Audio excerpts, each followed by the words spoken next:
The sun rose gently over the small village of Majengo, painting the mud houses in shades of gold. The morning air smelled of damp earth and charcoal smoke from early cooking fires. For most children, mornings meant breakfast and the rush to school. For Daniel, it meant something different. Another day of hope mixed with silent hunger.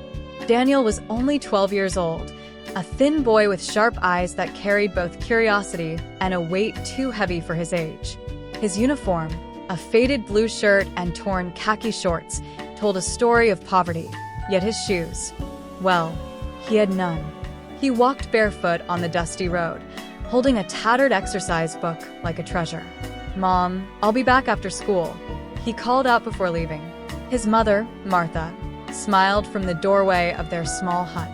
Her hands were cracked from years of washing clothes for neighbors, and her face, though lined with struggle, had a beauty that came from strength. "All right, my son, don't be late for class." She tried to sound cheerful, hiding the pain in her voice. She knew he hadn't eaten anything that morning.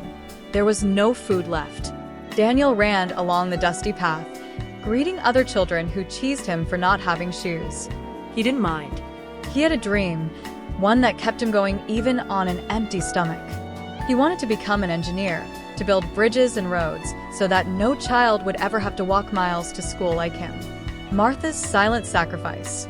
Back at home, Martha sat on the wooden stool, staring at the last coin in her hand, 50 cents. It wasn't enough to buy food for the day. Her health had been failing lately, sharp pains in her chest every morning, but she couldn't afford a doctor. She whispered to herself, "As long as my son studies, I'll endure." She decided to skip her medicine and save the little money for Daniel's school needs.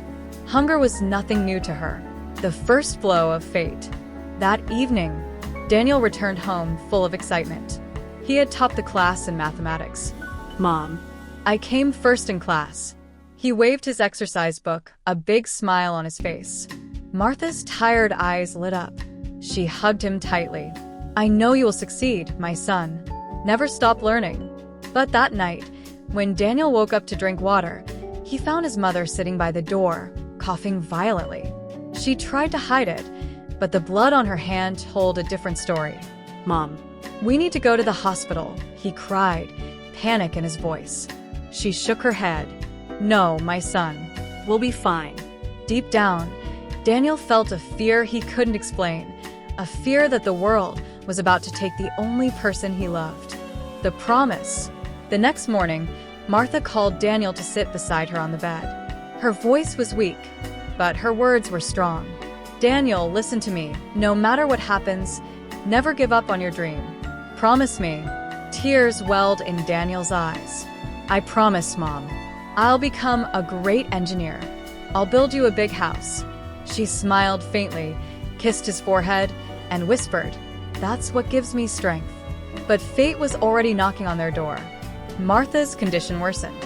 She couldn't work anymore, and soon there was no food, no money, and no hope, except for Daniel's promise. One evening, as the orange sunset bathed their tiny hut in light, Daniel sat outside, staring at the horizon.